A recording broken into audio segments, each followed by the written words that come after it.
Mais pendant longtemps, il y a eu ce deuil-là, comme tu dis. Il y a eu la tristesse qui vient avec le fait que j'avais ce rêve-là, puis j'ai vraiment cru à ce rêve-là, puis pendant des années, j'ai aligné ma vie vers ça. Puis il y a eu aussi une forme d'humiliation publique. Tu sais, il n'y a personne qui m'a... Tu sais, il y a eu des messages pas fins, mais les gens m'ont soutenu beaucoup, mais c'est le fait de dire, bon, ben, ce grand projet-là, ben, ça a foiré, puis ça a foiré aussi à cause de moi.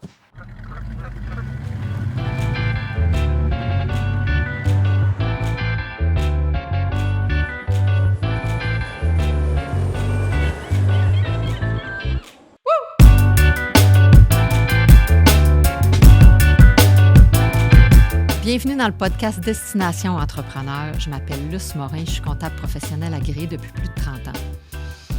Mon parcours, il m'a amené dans le fond à travailler pour des grandes entreprises prestigieuses comme Deloitte, Reebok, Adidas, le groupe Aldo. Puis par la suite, ça m'a permis, avec cette expérience-là, de partir ma propre entreprise, Active Services comptables et fiscaux, en 2011. Dans le podcast, on va vraiment parler de différents sujets. Je veux vous parler de mes expériences, je vais vous parler d'expertise en finance, en fiscalité. On va avoir des invités à chaque mois aussi, des entrepreneurs qui vont nous raconter toutes leurs petites histoires d'entrepreneurs, leurs histoires inspirantes. Ils vont nous reparler de leur parcours, ils vont vous donner des trucs d'entrepreneurs. Fait que je pense que dans le fond, vous ne voulez pas manquer ça. Pour être sûr de rien manquer, moi, je vous invite à nous suivre sur les réseaux sociaux, à nous suivre sur Facebook, sur Instagram, sur TikTok, sur YouTube. Donc, pour être sûr de rien manquer de nos actualités, donc, suivez-nous. Et puis, les liens, dans le fond, vont être dans la bio, ci-dessous. Puis, ensemble, là, je pense qu'on va réussir à libérer votre potentiel pour que vous atteigniez votre destination d'entrepreneur à vous. Je vous souhaite une bonne écoute. Bienvenue à Destination Entrepreneur. Aujourd'hui, on a une édition spéciale. On est au restaurant A avec Francisco Randez. Salut. Bienvenue. J'ai goût de te dire bienvenue. Bienvenue chez vous. Ouais. Bienvenue à Destination Entrepreneur. Ben, merci beaucoup de me recevoir. En fait, Francisco, comme vous le savez, la plupart, Francisco, c'est un animateur, c'est un chroniqueur, un mannequin, un acteur et surtout un entrepreneur. C'est la raison pour laquelle aujourd'hui, je l'ai invité à Destination Entrepreneur. On va parler entrepreneuriat. Oui. Oui. Elle t'a nommé bien des affaires que j'assume pas tant ou j'assume moins que je les assumais, mais... Ben, oui. c'est pas obligatoirement toutes des choses que tu fais présentement, mais c'est quand même toutes des chapeaux que tu as portés. Oui, c'est vrai. C'est aussi. vrai.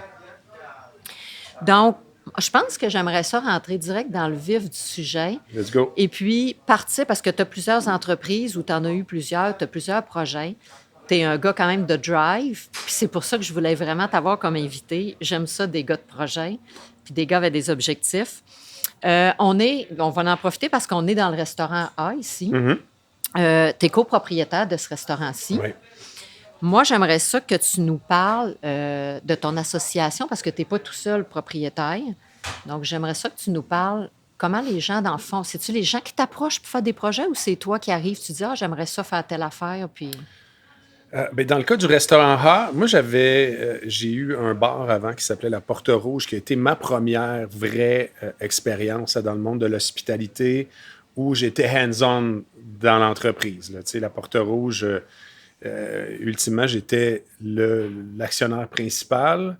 Ça comportait beaucoup ben, pas beaucoup, mais certaines tâches administratives. Moi, c'est vraiment pas ma force. Hein. On aura la chance d'en reparler.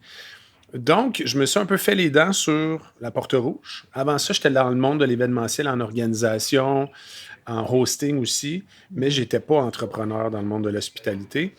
C'est à travers La Porte Rouge qui, à l'époque, là, nous, on a ouvert ça en 2007, et disons, là, 2008 à 2012 là, ont été des années très fastes pour La Porte Rouge.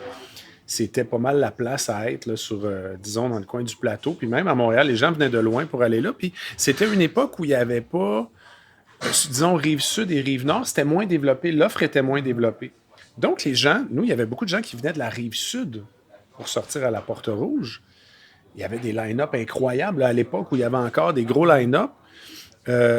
Puis éventuellement, le monde de l'hospitalité a beaucoup changé. Fin de la parenthèse, c'est à travers La Porte Rouge, comme je disais, qui était un endroit très populaire, que j'ai rencontré tellement d'autres joueurs de l'industrie de l'hospitalité. et des gens qui sont éventuellement devenus mes partenaires en affaires, les partenaires d'ici. Ironiquement, les premiers partenaires que j'ai eus à la Porte-Rouge sont redevenus nos partenaires ici, la gang de A5 Management. OK. Alex Bénard et Pat Etu, deux gars qui ont beaucoup d'expérience, qui ont une super belle offre avec A5 Management. Et donc, c'est ça. On s'est rencontrés, les partenaires actuels et les partenaires les plus actifs ici. On s'est rencontrés à travers la Porte-Rouge. Nicolas, d'ailleurs, c'est à travers lui, Nicolas Hurley, qui est mon ami et partenaire, qui est venu un peu me parler de ce projet-là, qui était le A, qui a trouvé son origine sur le plateau Mont-Royal.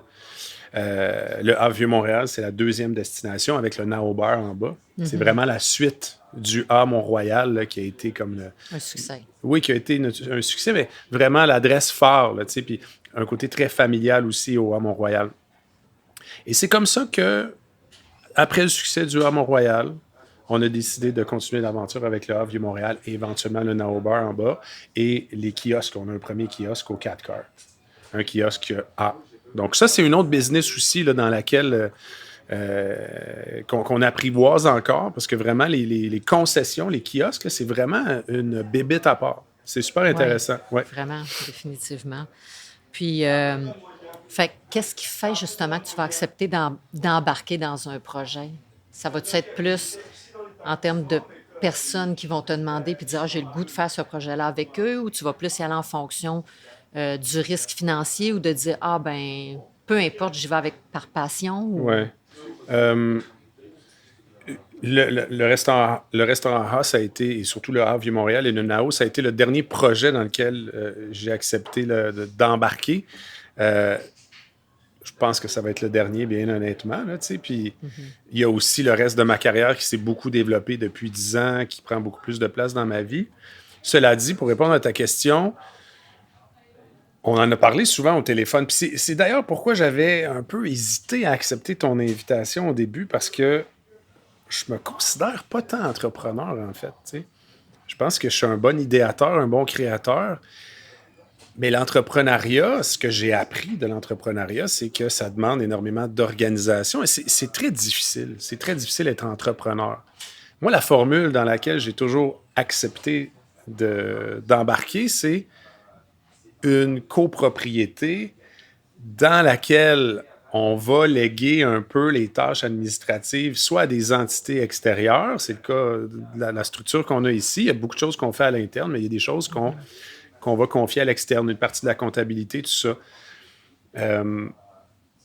Donc, moi, tous ces aspects-là, j'admire ça beaucoup des entrepreneurs qui sont vraiment là, qui s'occupent de leur entreprise de A à Z. Je trouve ça vraiment, c'est vertueux même, je dirais. Ça prend beaucoup de résilience, de passion, une passion intense. C'est pas une passion que moi j'ai. Moi, ce que j'aime, c'est de me joindre à des projets dans lesquels j'ai une place. Puis c'était le cas ici. T'sais, moi, c'est plus les communications. C'est vraiment le public. Moi, c'est dans la salle que ça se passe. Et je pense que c'est là qu'est ma force. Et j'ai accepté aussi de me joindre au A parce que l'équipe à laquelle je me suis joint, c'est vraiment des gens créatifs qui avaient déjà beaucoup de succès dans le monde de l'hospitalité. Je pense à Florane, mon autre partenaire, qui, elle, vient du monde de la pub. Donc, c'est vraiment des gens qui ont une bonne tête pour le marketing, pour... le développement de produits aussi, parce qu'il demeure que c'est un produit là, à l'intérieur duquel ça va. À l'intérieur duquel on vend toutes sortes d'autres produits, mais c'est ça. Moi, c'est plus l'aspect image puis l'aspect peut-être mise en marché qui m'intéresse. Mais en fait, tu dis, tu sais, les entrepreneurs souvent vont s'occuper de tout de A à Z, mais je ne suis pas tout à fait d'accord parce que souvent, justement, on dit qu'il faut bien s'entourer parce que tu ne peux pas tout faire. Ça fait que, tu sais, quand tu arrives et que tu as une passion ou que tu dis, par exemple, je vais ouvrir un gym ou je vais ouvrir un restaurant, ou tu n'es pas obligé d'avoir les compétences dans ce domaine-là, mais si toi, c'est ta passion, peut-être que tu vas emmener justement les communications. Moi, dans mon cas, je vais emmener le côté administratif ou comptable dans un projet. Mais je pense que c'est le fait que les gens s'associent ensemble. C'est ça qui fait une équipe et qui va faire un projet qui se tient aussi. Fait faut pas que tu dénigres ton côté entrepreneur, mais si tu penses que tu ne l'es pas, parce que clairement, tu l'es à faire autant de projets. On va parler d'autres projets aussi, mais sinon, tu n'es pas obligé de tout de tout porter les chapeaux puis de C'est tout vrai. faire de A à Z pour te définir comme un entrepreneur. Tu sais. Oui, c'est vrai. Avec du recul, moi, je me sens choyé de faire partie de la famille A, d'avoir fondé cette marque-là. Tu sais, on est 5 fondateurs de la marque. Ce qu'on en a fait, ce qu'on a traversé aussi, parce qu'on a traversé bien des tempêtes en 10 ans. La dernière a été la COVID, puis qui a été clairement la plus grosse, tu sais, puis on se remet encore de ça, les restaurateurs. On n'en parle pas beaucoup, mais c'est très difficile. Le nombre de restaurants qui ferment dans la grande région de Montréal, c'est hallucinant. Donc oui, je suis fier d'avoir participé à ce projet-là, puis ça va être jusqu'au bout. J'ai découvert à travers le temps que ces forces-là que j'avais étaient peut-être mieux servies dans d'autres types de projets qui impliquaient peut-être moins de partenaires, dans lesquels il y avait moins d'aspects et de piliers importants. Tu sais, un restaurant, ça demeure une business en soi. C'est du day-to-day, c'est de la comptabilité, c'est du calcul de coûts, de la main-d'œuvre, les matières premières, tout ça. C'est hyper complexe et c'est peut-être... C'est intéressant le point que tu amènes. Je pense que peut-être cette espèce de sentiment d'imposteur vient du fait que je comprends tous les aspects qui sont impliqués dans le fait de mener un projet comme comme le A, un restaurant comme ça, à quel point c'est complexe, à quel point il y a différents paliers d'intervention. Puis peut-être que j'ai l'impression des fois d'en faire peu là-dedans. Tu sais. Mais c'est ça, effectivement, il y a d'autres projets dans lesquels j'ai vraiment l'impression de plus briller puis d'être un pilier important, là, plus majeur en fait. Oui. Bien, si on parle justement d'un autre projet, il y a le club Académie Connexion. Est-ce que tu es encore impliqué dans ce projet-là ou parce que ça, c'est un club, dans le fond, tu peux nous le présenter? Bien, c'est une académie, en fait. C'est vraiment ça. L'Académie OK. Connexion, c'est un centre d'entraînement fonctionnel où on enseigne aussi le jiu-jitsu brésilien, la boxe et le kickboxing. OK. Parce que je sais que tu le pratiques, mais Oui. est-ce que tu enseignes là-bas? Est-ce que tu es propriétaire? Je coach là-bas. Je suis plus propriétaire. OK. À l'arrivée des fêtes l'an dernier, ça faisait quelques mois déjà là, qu'on avait démarré le projet. J'ai réalisé que c'était trop pour moi. Là, j'en avais trop pris. Et puis, ce qui est arrivé aussi, c'est que l'Académie Connexion, qui est un super beau succès aujourd'hui, je suis content d'en faire partie aussi comme coach. Moi, c'était bien important de rester dans le giron de l'Académie Connexion. Premièrement, c'est allé pas mal plus vite qu'on pensait. Je pense que les projections du début, c'était « Ah, ça va aller tranquillement. » Ça, c'est un beau problème. Ben oui, mais c'est un problème pareil. Ça, J'aime ça, le beau problème. Oui, mais c'est un problème pareil. Il faut quand même le régler. C'est ça. Puis, en fait, c'est devenu surtout un problème pour moi parce que ce qui est arrivé, c'est qu'on a développé ce projet-là vers la fin de la période de la pandémie. Là, la pandémie se termine, on ouvre l'Académie Connexion. Puis là, moi, les autres projets sur lesquels j'avais investi pendant la pandémie, parce que pendant la pandémie, moi, j'ai travaillé 2 fois plus fort que j'ai jamais travaillé dans ma vie. Puis je plantais pour éventuellement récolter, puis je me suis vraiment investi dans plusieurs projets. Puis là, toutes les autres affaires ont commencé à marcher. Et surtout, ma carrière média qui était un peu sur pause. Tu sais, la pandémie, on travaillait beaucoup moins. Tu sais, il y avait moins de jobs, puis c'était plus complexe. Bien là, tout d'un coup, c'est reparti. Bien là, du jour au lendemain, moi, j'avais commencé à travailler en immobilier pendant la pandémie. J'ai fait ma licence de courtier, puis j'avais commencé à travailler avec McGill Immobilier. Et là, je me suis retrouvé du jour au lendemain là, à avoir un projet qui était le projet immobilier, puis un peu de médias, tout ça, à retour de ma carrière en médias, une offre d'emploi chez McGill qui était merveilleuse. C'est une super compagnie, c'est des amis à moi, c'est une compagnie extraordinaire. Le gym qui démarre en trombe et autre projet. Et là, j'ai été submergé par ça. Puis là, à un moment donné, je me suis dit, il faut que je fasse des choix. Puis ça, c'est l'affaire la plus difficile à faire, je trouve, dans la vie. Choisir entre plein de belles options. Puis j'ai choisi de redonner vraiment, de relancer ma carrière en médias parce que c'est ce que je fais depuis le plus longtemps. Puis il y avait le A aussi qui demandait une certaine énergie puis une certaine attention. Donc, c'est ça. Je me suis relancé là-dedans. Fait que là, l'Académie Connexion, c'était comme trop, on dirait, dans mon... C'était comme l'affaire de trop dans mon assiette. Fait que par honnêteté, puis je sais que c'est important, surtout dans des petites entreprises comme ça, il faut que tu joues un rôle, tu sais. C'est pas des Exact. entreprises où j'étais pas investisseur silencieux, là, tu sais. Mhm. Il faut jouer un rôle, puis je réalisais que ce rôle-là, je pouvais pas le jouer. Puis je réalisais surtout que mes 4 partenaires pouvaient remplir ce rôle-là facilement à ma place. Fait qu'on s'est juste séparés à Exactement. l'amiable, puis c'est ça, je coach encore là, puis c'est bien le fun. Fait que tu es un gars qui s'entraîne. Oui, oui, oui, c'est vraiment important, là. C'est comme un Ça fait gros, gros partie de pilier ta dans ma vie. vie. Oui, oui, oui. Tu t'entraînes quoi, 5 jours semaine ou? À tous les jours. OK. J'ai appris, là, tu sais, je vieillis, fait que j'ai appris à slacker un peu le week-end. Je prends 1 ou 2 jours de congé par semaine, mais je vais être actif quand même. Ouais, tu n'es pas toujours obligé d'être en intensité, Oui, mais c'est ça. tu Puis sais, ça, c'est vraiment c'est là que tu dois faire du yoga ou faire d'autres choses qui vont t'amener. de la marche, juste faire le ménage dans la maison pendant 2 heures. C'est une façon de bouger aussi. Puis je te dirais qu'il y a une grosse nuance que j'ai développée avec le temps, que j'ai intégrée dans mon quotidien, c'est de faire la différence entre l'entraînement et l'activité physique. Chose que je ne faisais pas avant. Il y a une époque où je m'entraînais beaucoup, beaucoup et je ne faisais aucune activité physique. Puis au point où j'étais tout le temps brûlé. Fait que là, aller ici, aller faire ça, aller faire du. Tu sais, là, je me suis initié au ski de touring, j'adore ça. Tu sais, aller hiker, tu sais, faire des trucs parallèles à mon sport, qui est le jiu-jitsu brésilien aujourd'hui. Mais j'étais tout le temps brûlé dans le temps, quand je pratiquais d'autres sports en mode compétition. J'ai appris à doser, puis à garder du temps justement pour de l'activité physique. Ça fait du bien. Puis C'est une des raisons où, en fait, tu es déménagé sur la rive sud. oui, C'est-tu là que tu as commencé à faire plus d'activité physique vu que tu demeures près de la montagne puis de la nature ou? oui. Puis c'est vraiment la pandémie qui m'a forcé. Tu sais, moi, pendant la pandémie, le jiu-jitsu brésilien, ça fait une dizaine Oui, d'années que je tu étais pratique ça. Tu sais, fermé. j'ai boxé longtemps, boxe olympique, boxe amateur plutôt. Puis ensuite, j'ai fait de l'athlétisme pendant de nombreuses années. Je suis retourné à la boxe, éventuellement le jiu-jitsu. Fait que pendant la pandémie, moi, je pratiquais le jiu-jitsu brésilien. S'il y a un sport qu'on ne pouvait pas pratiquer pendant ce temps-là, c'était ça. C'était un sport de combat et de contact. Fait que, Ah ouais. on était isolés. J'ai recommencé à marcher. Moi, j'ai passé une partie de la pandémie à Eastman, dans ce coin-là. Fait que je commençais à hiker, à marcher, puis à prendre goût à ça. Et à prendre goût à l'hiver aussi. Tu sais, moi, pendant des années, j'essayais de... Je De te faisais tout sauver ce de que je l'hiver. pouvais pour me pousser du Québec pendant l'hiver.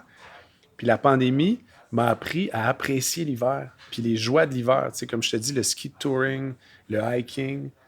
Puis je pense que c'est une période de l'année qu'il faut embrasser. Puis, comme je disais, cette période-là m'a un peu ouvert mes horizons, puis m'a fait découvrir D'autres la avenues. joie de l'activité physique, en fait. OK. Dans le fond, on parle de voyage. Tu sais, tu te sauvais de l'hiver, un peu comme ben, du monde font. On n'est pas tous des grands fervents de l'hiver. Et tu as fait un projet, justement, avant la pandémie, qui était Libertad. Oui, Qui était, dans le fond... Ben, moi, je l'ai suivi parce que c'était vraiment un projet de centre de yoga, d'arts martiaux, oui. retraite un peu. C'était où encore? En Ou El Salvador. Oui, Salvador, à c'est El ça. Zonte plus particulièrement. Exact. Puis ça, moi, j'ai trouvé ça vraiment intéressant de suivre ça parce que, tu sais, en tant qu'entrepreneur, c'était le fun de te voir aller. Puis on a vu quand même que ce projet-là, tu sais, c'était quand même ton bébé, puis c'est un gros projet. Oui. Puis là, tu étais à l'étranger, à l'extérieur, puis tu es revenu. Bon. Bref, c'est sûr qu'après, j'imagine, moi, j'ai pas su la suite, puis je sais pas si tu veux en parler ou non, mais tu sais, c'est sûr que là, tu es obligé de revenir, puis tu as mis fin au projet. Est-ce que tu as le goût de nous en parler ou tu es encore... Y a-tu encore un projet dans le fond ou c'est comme... Non, il n'y a plus de projet du tout. Puis là, je OK. peux en parler. Je t'avoue que ça a été un sujet sensible pendant Ouais. un bon moment. Là, je ne sais pas combien de temps qu'on a, mais j'ai long à dire là-dessus. Ouais, c'est bien correct. OK, parfait. On a- Bon, le projet Libertad, parce que je vais vous amener là, dans tout le processus. OK?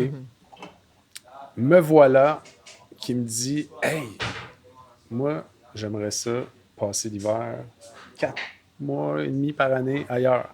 J'ai pas les moyens de passer 4 mois et demi. Puis je suis pas un travailleur nomade. T'sais, moi, je vends mon temps, comme beaucoup de gens. Ouais. Tu comprends? Je vends, tu sais, on le vend plus cher peut-être notre temps quand on est à la télé, la radio, mais on vend notre temps pareil. Exact. Puis il y a une limite au revenu que tu peux faire en vendant ton temps 5 mois, 6 mois par année. Tu sais. Donc, il fallait que je trouve une façon de monétiser le fait d'être à l'extérieur du pays. Right? Ben oui. Et là, moi, un projet de faire, disons, tu sais, projets à l'extérieur du pays, là, surtout en Amérique latine ou en Amérique centrale. Surtout, moi, c'est un endroit que j'aime beaucoup en général. Bien, ça a commencé, disons, mettons, vers 2009. C'est là que j'ai fait mes premières séries sur Évasion, mais c'est comme ça que je me suis fait connaître. J'avais fait une série au Panama, qui est en Amérique centrale. Ben, on est dans l'isthme, en fait. Là. Fait que, c'est un peu la même région du monde que le El Salvador. Pour moi, là, le El Salvador est plus au nord, mais quand même. Puis là-bas, je sais pas, moi, l'énergie de cette région-là du monde me fait vibrer. Il y a quelque chose de fort là-bas. Puis j'étais revenu ici, puis j'avais parlé à l'époque à mes partenaires de la Porte Rouge. Hey, on devrait... écoute, il y avait là, des kilomètres de plage à vendre là-bas, là, à l'époque, pour des peanuts. Je me disais, hey guys, on fait de quoi là-bas? On s'ouvre un centre de je sais pas quoi. Puis cette idée-là avait commencé à germer. Là. Il y a quand même un bon bout, là, plus de 10 ans. Mais même avant ça, moi, quand j'étais jeune, moi, j'ai étudié en massothérapie, naturopathie, en physiologie de l'exercice. C'était vraiment ma passion quand j'étais jeune, avant de devenir mannequin. Puis je me souviens, je pense que c'était en 1999 ou 2000, j'avais été la personnalité de la semaine dans la presse. Parce que là, je commençais ma carrière de mannequin, puis ça avait explosé, ça aussi, là. Puis il m'avait demandé ce que je voulais faire à 30 ans à l'époque. Là, j'étais, moi, à 30 ans, je vais avoir un centre, genre sportif... mais tu sais, un peu nouveau genre. J'avais déjà cette idée-là, fait que ça fait longtemps que ça germait, l'idée d'un projet comme celui que je voulais faire au El Salvador.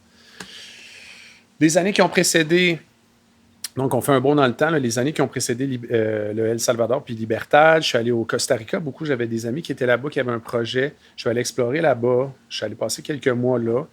J'ai vite réalisé que c'était pas abordable.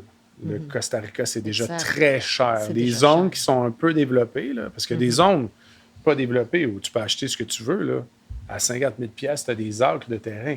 Mais il n'y a rien. Tu n'as pas d'infrastructure, il n'y a pas d'eau. Oui, ça fait que si tu fais venir tout ça, c'est ton projet. Ça coûte des millions faire ça, là, tu sais.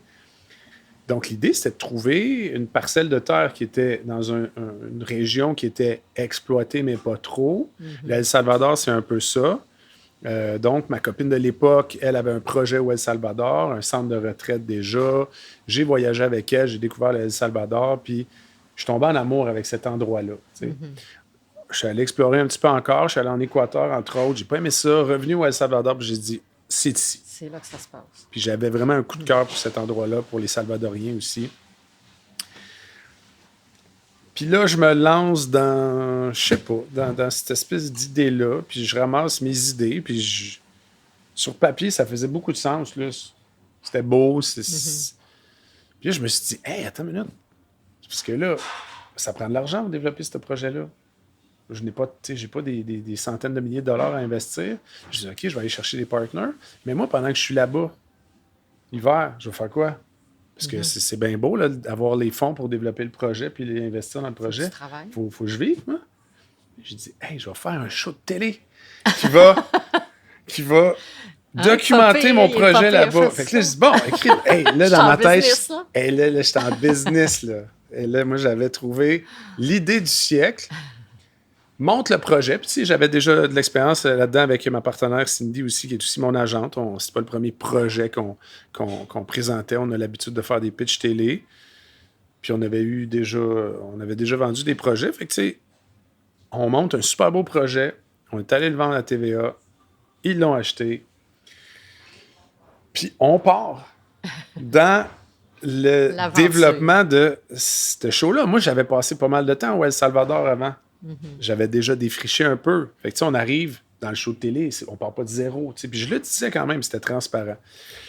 Sauf que l'affaire, c'est que c'est bien beau tout ça, là. OK, j'avais fait de la legwork, j'avais trouvé les zones, je savais où je voulais investir à peu près. Tu sais, c'était 2 villages.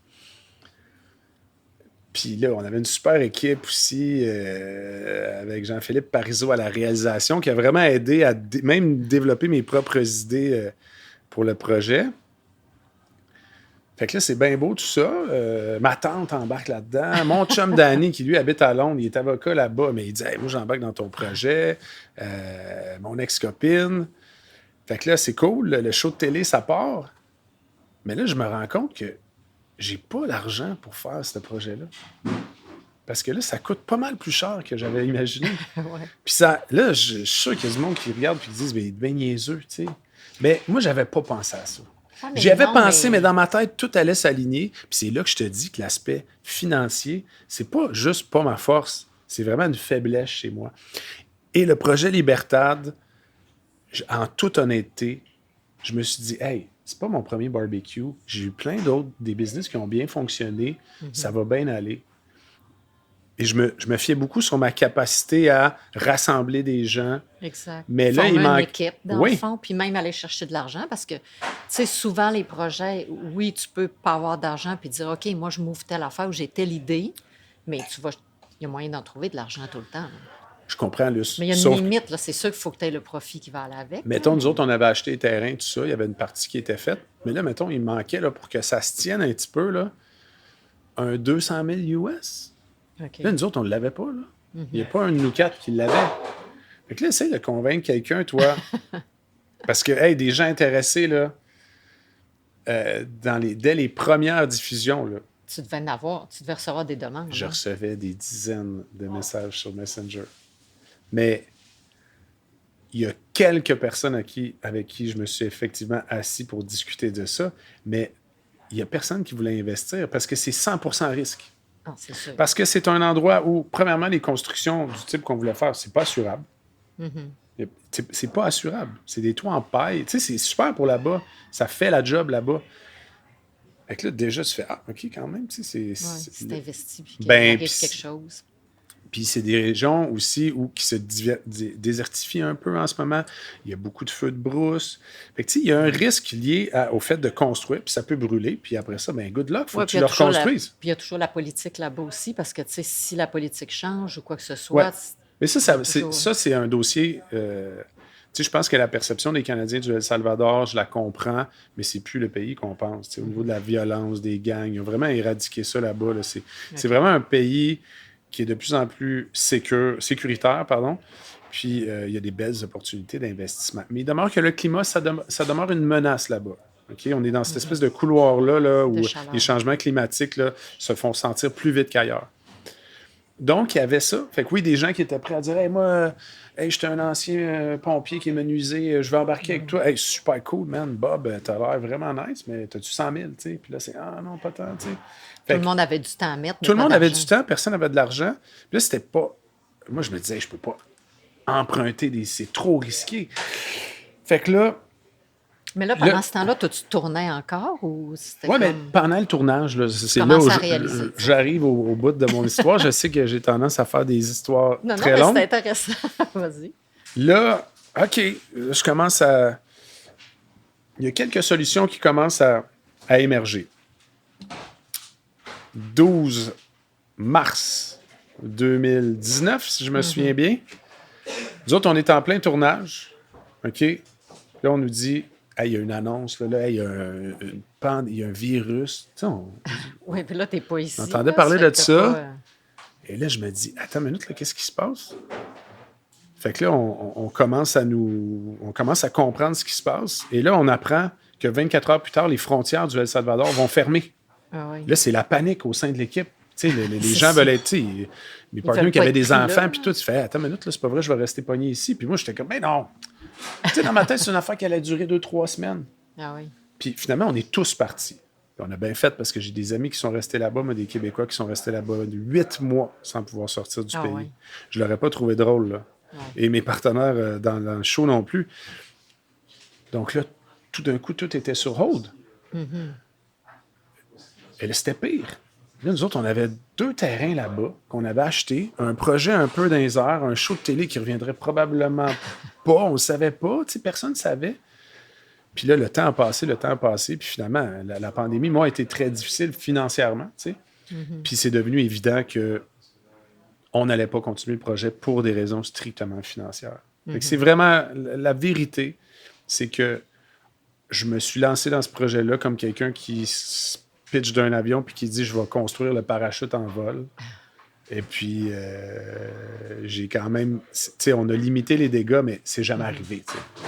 Donc, c'est Mais, vraiment une question financière. mais souvent, de toute façon, en affaires, on se comprend que c'est pas juste une question de dire, OK, je fais un projet, puis tu sais, le premier ou la première, ton premier projet fonctionne, puis je fais de l'argent, puis tout est beau, là. Tu sais, je veux dire, Oui, t'es pas le premier à qui ça arrive.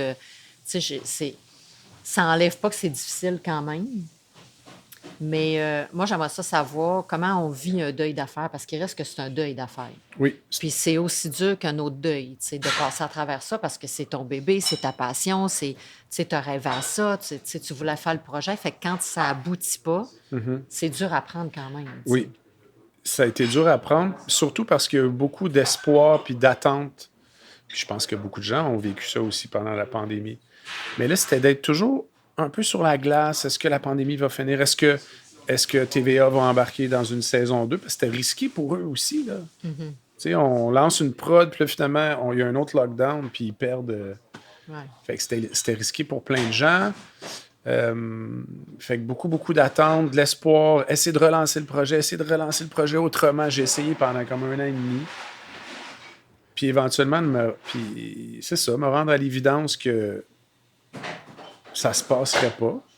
Mais là, moi, il y avait un aspect qui m'aidait, qui était l'aspect public, qui me donnait du vent dans les voiles. Parce que moi, je me disais, hey, on va faire saison 1, 2, fin de la saison 2, là, on lance, on ouvre les portes du centre. Saison 3, on vit 1 année avec nous dans le centre. Puis après ça, Ben on oui. aurait probablement fait le tour. On avait vu ça sur 3 saisons. Mais là, fait que là, l'aspect, comme je te dis, l'élément public était un avantage pour moi parce que Ouais. quand les portes allaient ouvrir, c'était une fenêtre et une carte d'affaires incroyable. Exact. De la même façon que là, cet échec-là, je l'ai vécu publiquement. Ouais. Et là, faut annoncer à tout le monde. Hey guys, vous m'avez suivi, vous nous avez suivis pendant 1 an dans Libertad, ben, il n'y en aura pas d'autres. Là. Puis il n'y en a pas de projet. Ouais. Puis là, pendant 2 ans, là, ça vient de finir récemment que je ne reçois plus de messages. Parce que j'ai beau avoir fait des publications Les gens te demandaient Facebook, quand en parler même. à la radio, en parler partout. Les gens continuent. Hey, puis ton projet, à chaque fois, c'est comme C'est un comme petit coup, un tu sais, un autre petit coup coup de de poing dans les côtes. Là, Ouais. là c'est passé. Mais pendant longtemps, il y a eu ce deuil-là, comme tu dis. Il y a eu la tristesse qui vient avec le fait que j'avais ce rêve-là. Puis j'ai vraiment cru à ce rêve-là. Puis pendant des années, j'ai aligné ma vie vers ça. Puis il y a eu aussi une forme d'humiliation publique. Tu sais, il n'y a personne qui m'a... Tu sais, il y a eu des messages pas fins, mais les gens m'ont soutenu beaucoup. Mais c'est le fait de dire, bon, ben, ce grand projet-là, ben, ça a foiré. Puis ça a foiré aussi à cause de moi. Ouais. Mais c'est ça, il faut faire attention, il ne faut pas tout prendre non plus sur nos épaules. Puis comme je disais, tu sais, un entrepreneur, c'est pas... Moi, je désigne pas un entrepreneur avec le succès de tous les projets ou l'argent qu'il y a dans ses poches au bout du compte, mais je trouve que c'est la drive, la passion, puis dans le fond, tu sais, d'embarquer dans tout ça, puis de dire, OK, go, je le fais, tu sais. Parce que c'est pas tout le monde. Tu sais, c'est facile. Moi aussi, je vois beaucoup sur les réseaux, puis je déteste ça quand les gens critiquent les entrepreneurs quand il arrive quelque chose dans leur vie. Parce que, regarde, t'as-tu pris le risque, toi? Tu sais, Ouais. dans le fond, toi, tu prends pas de risque, puis t'es là à écrire sur ton clavier, tu Ouais, sais, ouais, puis ouais. à dire, ah, un tel est comme ça, un tel est comme ça. Non, non, mais, tu sais, prends-en des risques. Puis si t'en prends, tu vas voir que ça fonctionne pas toujours. Mais moi, je trouve vraiment que les entrepreneurs, tu sais, prennent des risques, sont passionnés, puis c'est wow, chapeau. Tu sais, pour Ouais. moi, c'est ça l'entrepreneuriat. C'est pas juste d'avoir du succès. De toute façon, je connais pas d'entrepreneurs qui ont du succès la première fois, Ouais, puis à c'est faire ça. juste une affaire. Là. Tu sais, c'est comme. Hey, on oublie aussi que pour un entrepreneur, il y en a 100 qui ont eu des échecs. Et puis, Exact. des entrepreneurs ont eu souvent plusieurs échecs avant d'arriver à leur premier succès. Ça, c'est la première chose. Après, je pense qu'il y a eu une période où on a beaucoup idéalisé l'entrepreneuriat au Québec. Là, moi, je me souviens, il y a 10 ans, là, c'était comme entrepreneur. Là, c'était hot. Là, tu sais, on idéalisait beaucoup ça. Puis il y a beaucoup de gens qui s'improvisaient entrepreneurs ou qui travaillaient surtout à se donner l'image d'un entrepreneur. Je pense que ça a été les premiers influenceurs. Tu sais, ils ont l'air, mais ils n'ont pas la chanson. Puis ça a été une période où je pense que beaucoup de gens se sont lancés en affaires sans avoir un véritable plan de match, une structure financière qui était solide, un plan d'affaires, tout simplement. Combien de gens se lancent en affaires puis n'ont pas de plan d'affaires? J'ai jamais fait un plan d'affaires de ma vie. Il y a d'autres gens qui le faisaient. Mais un véritable plan d'affaires, c'est de la job, là. Ben non, mais ça. Puis c'est parce que le fait de faire ton plan d'affaires, moi, je dis toujours aux gens, c'est pas juste pour aller chercher du financement, mais même toi, ça te convainc aussi parce que tu vas tellement le développer qu'il y a plein de choses que tu vas découvrir au fur et à mesure en le bâtissant, ton plan d'affaires. Puis c'est ça qui va faire que tu vas être vraiment solide parce que tu vas te rendre compte, OK, là, je sais où je m'en vais, mais j'ai aussi l'équipe pour m'aider à arriver là, tu sais. Tandis que quand tu fais pas de plan d'affaires, c'est comme un peu des fois juste dans les airs, tu sais. Ouais. Puis tu le réalises un peu trop tard ou tu vas réaliser au Oui. fur et à mesure Ouais. qu'est-ce qui te manque, tu sais. Mais ce que je trouve intéressant aujourd'hui, c'est que c'est des expériences que je peux partager puis que je me gêne pas de partager. Tu sais, étant une personnalité publique, beaucoup de gens m'approchent avec soit des projets ou... Puis j'essaie d'être vraiment transparent puis généreux dans ce partage d'informations par rapport à mes échecs puis les mauvaises décisions que j'ai prises dans le développement de certains projets. Tu sais. Puis faut jamais dire jamais. Tu sais, il y a peut-être un projet qui va émerger de tout ça pour moi, tu sais, avec le temps. Je te dirais, il ne faut jamais dire échec aussi. Parce que je pense pas qu'un échec, ça existe. Parce que, tu sais, je veux dire, il y a des choses qui ne fonctionnent pas, mais c'est un apprentissage. C'est vrai. pas un échec, c'est quoi un échec, tu sais? Que ça n'ait pas abouti à ce que toi, tu aurais voulu, tu sais. Ouais. Fait que je suis pas d'accord avec le mot échec. Mais je comprends ce que tu veux dire. C'est trop un mot fort aussi, tu sais, ça fait mal. Ouais. Oui, il résonne peut-être avec le fait, l'aspect monétaire de l'affaire. Parce que quand tu perds beaucoup d'argent dans un projet, ça a un impact dans ta vie. Oui, c'est clair. Tu sais, tu l'as peut-être vécu, moi je l'ai vécu. Puis là, tout d'un coup, tu es comme, hey, ça va marcher. Puis là, à un moment donné, tu te déboules les marches d'une shot.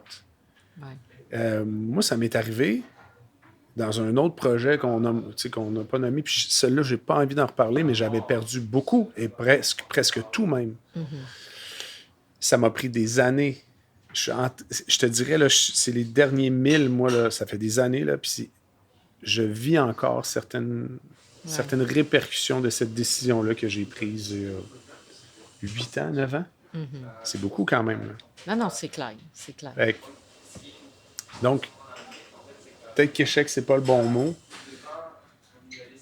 Mais justement, peut-être qu'on devrait parler plus de comment pas se rendre là, tu sais. Puis ça revient à ce qu'on disait, de planifier plus, de prendre son temps, de pas rêver en couleur comme moi je l'ai fait, par exemple, tu sais. Puis de pas sous-estimer certains aspects d'une entreprise.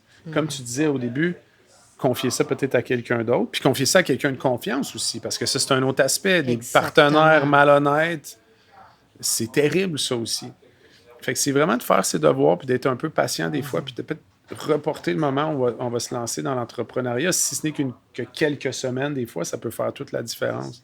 Mais vraiment prendre la bonne décision pour éviter, justement, je pense que le jeu en vaut pas la chandelle, des fois. Puis je pense qu'il faut être prudent, quand même, dans l'entrepreneuriat, dans l'aspect financier et tout ça, mais éventuellement, il y a une prise de risque qui est inévitable. C'est sûr. C'est sûr.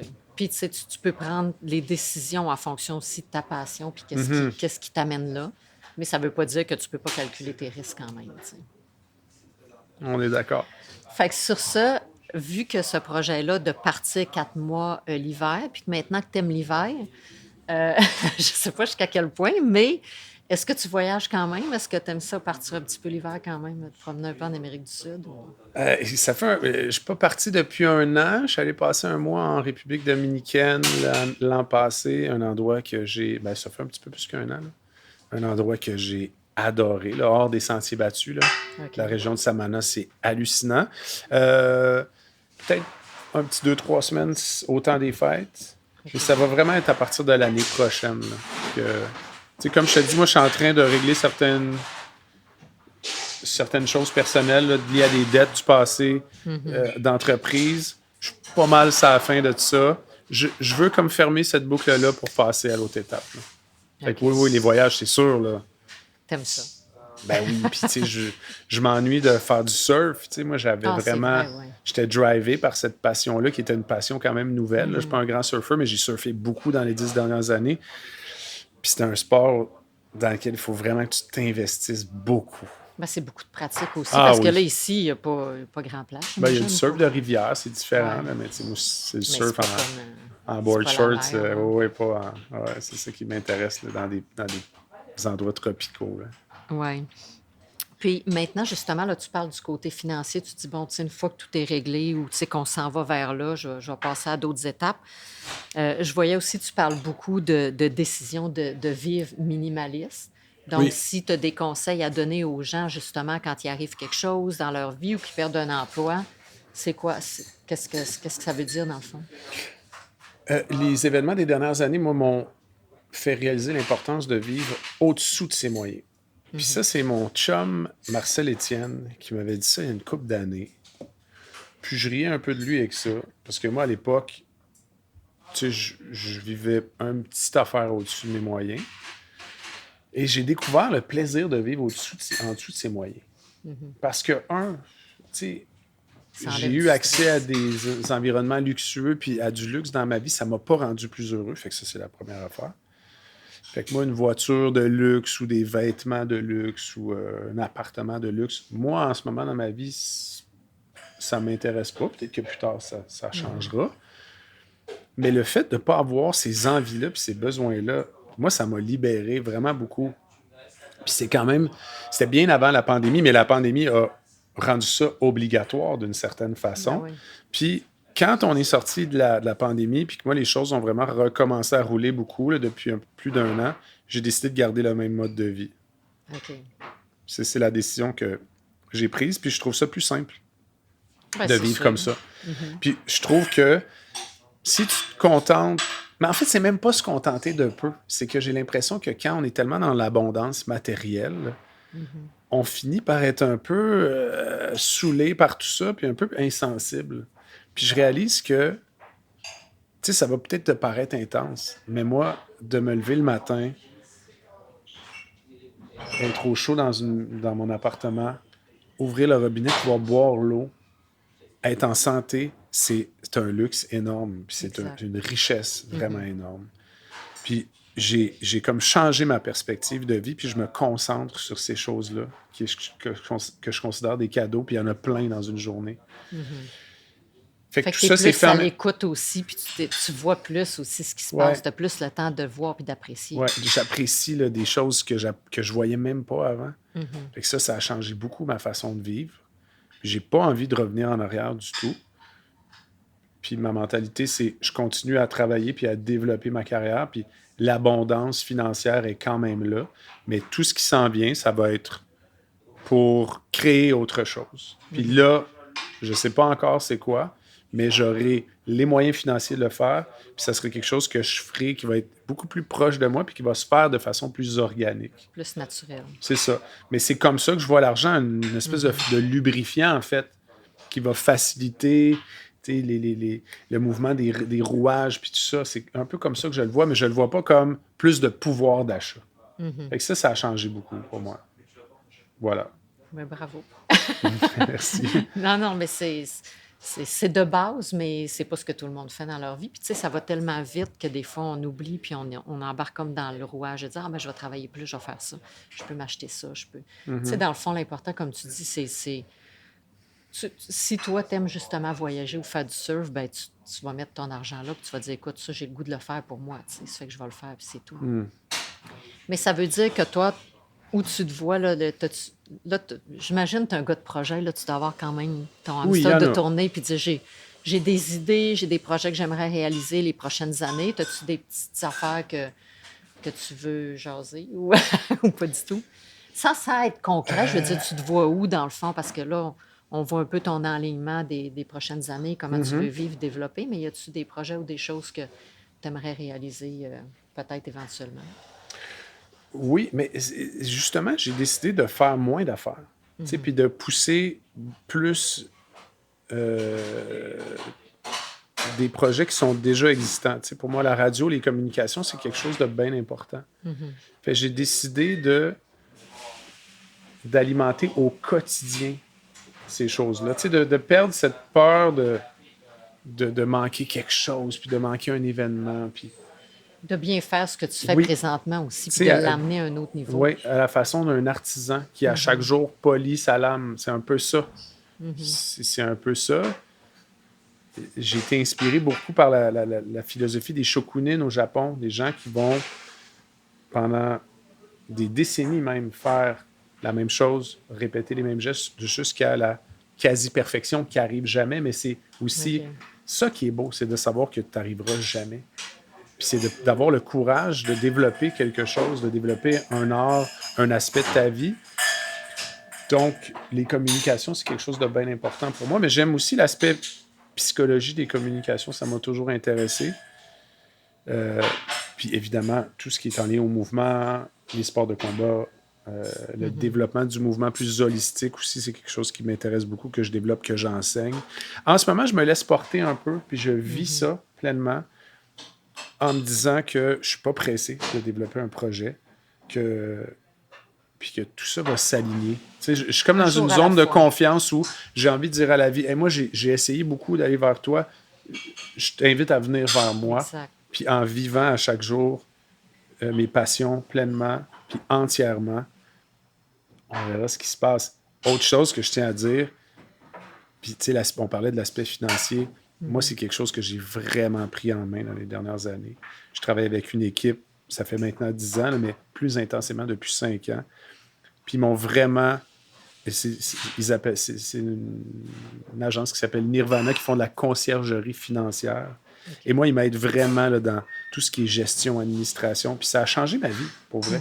Parce que, j'ai moins à m'en soucier. Je suis quand même impliqué dans les processus, mais j'ai l'impression que ça m'a beaucoup libéré.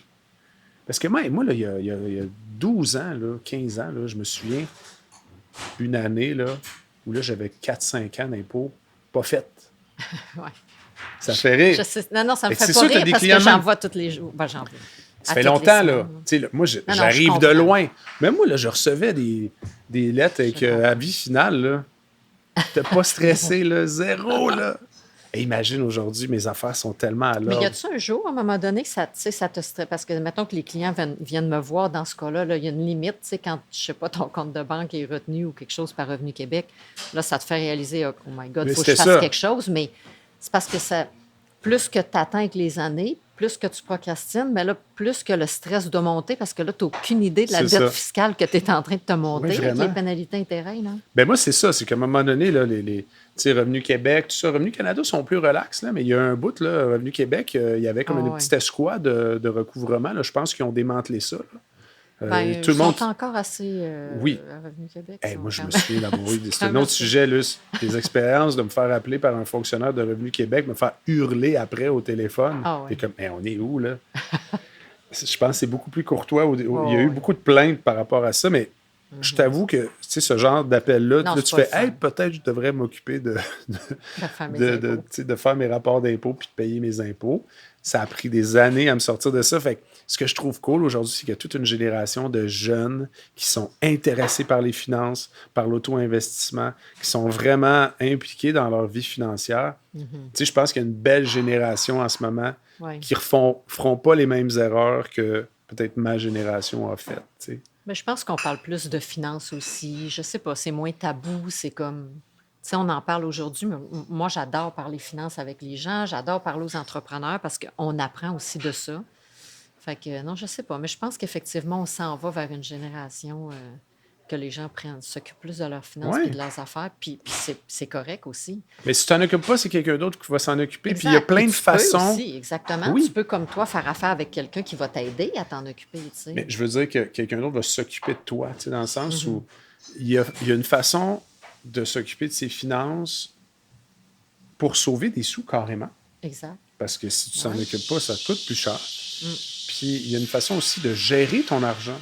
Puis ça, on le voit de plus en plus, l'autogestion des placements, puis tout ça, puis ça donne des bons résultats. Là. Si tu es consciencieux, puis tu t'appliques à ça.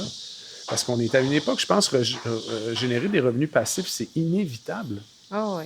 Ouais. Avec l'inflation, l'augmentation du coût de la vie, les salaires ne suivent pas.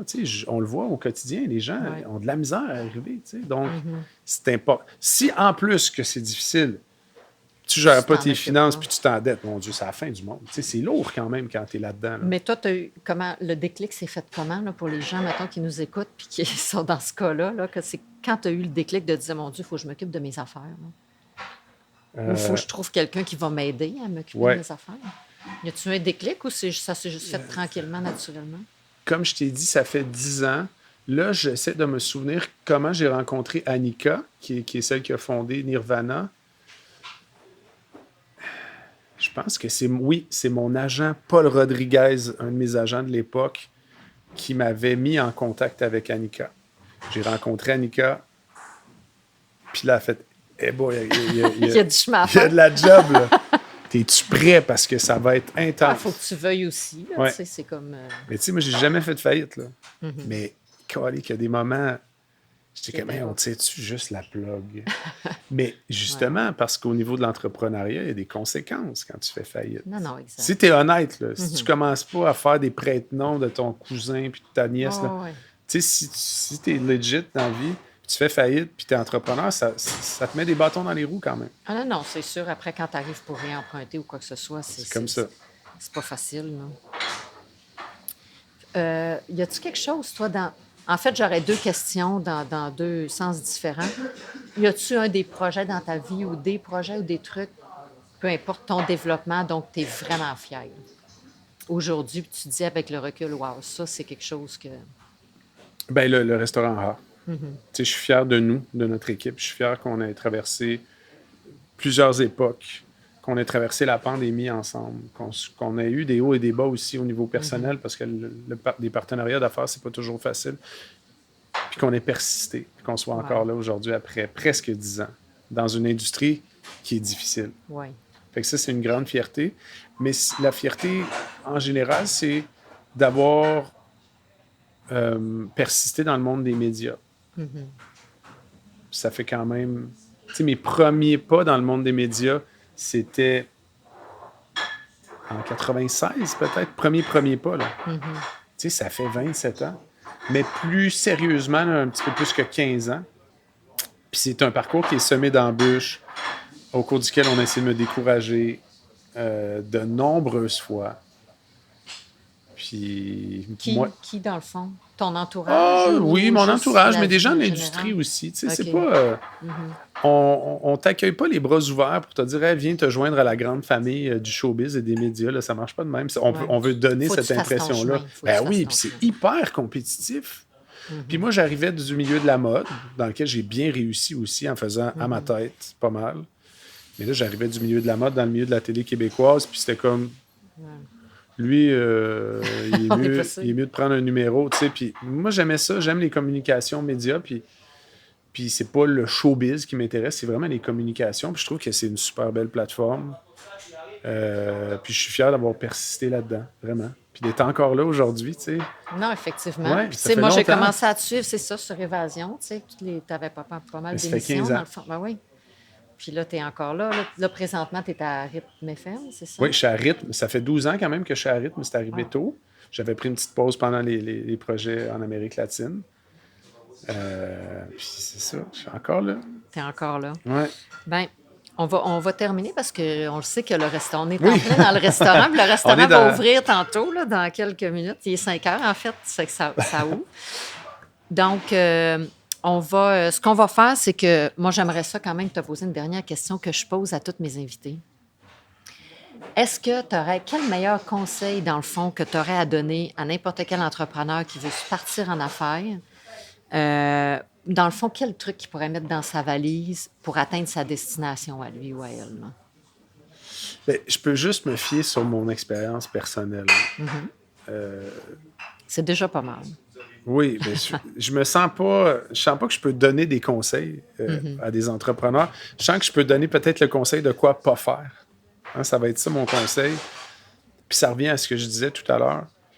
C'est de ne pas sauter des étapes et de ne pas sous-estimer certains aspects du développement d'une entreprise. Et souvent, c'est l'aspect financier, puis l'aspect structure, l'aspect plan d'affaires qui est mis de côté. Parce qu'on se dit, non, ça va marcher. Écoute, si ça marche, c'est euphorique. C'est peut-être pas une bonne chose parce que si tu vas te réinvestir dans un autre projet de la même façon, puis là, tu vas peut-être perdre beaucoup. Mais tu peux perdre gros. Fait que moi, je dis, hey, go l'entrepreneuriat. Go. Mais je pense qu'il faut être patient. Puis il faut faire ses devoirs, son due diligence avant de s'engager dans une business.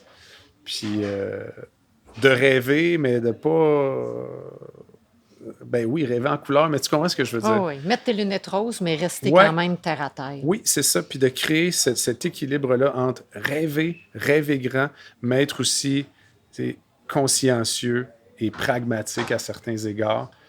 Puis je pense que cet équilibre-là permet de développer des belles entreprises. Puis aussi pour les entrepreneurs d'être heureux. Oui, effectivement. Ben, merci beaucoup, Francisco, Ben, d'avoir accepté mon invitation. Et puis, tu es vraiment un gars inspirant. Je suis contente de t'avoir rencontré.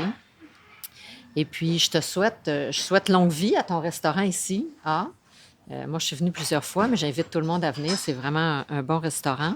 Et puis, je te souhaite longue vie à ta carrière en général aussi. Puis, ben, à une prochaine, j'espère qu'on va se rencontrer dans un autre chemin, à un autre moment. ben, merci à toi pour l'invitation. Et puis, longue vie à toi et surtout à Destination Entrepreneur. Merci de Merci. l'invitation. Merci beaucoup. C'était une autre émission de Destination Entrepreneur. À une prochaine.